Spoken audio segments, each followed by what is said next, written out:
সব দোষ হুজুরের। হুজুর তার নিজের বউ নিয়ে হেঁটে যাচ্ছে, কয় দেখছো নি কত বড় বেয়াদ্দব হুজুর, মাইয়া লইয়া হাইটা যায়। হুজুরের জামা যদি একটু বড় হয়, কয় হুজুররাই কাপড়ের দাম বাড়াইছে।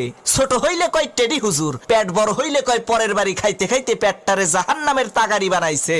চিকন চাকন শুকনা হইলে কয় মাদ্রাসায় পড়ে লাভ কি, এরা তো খাইতেও পারে না।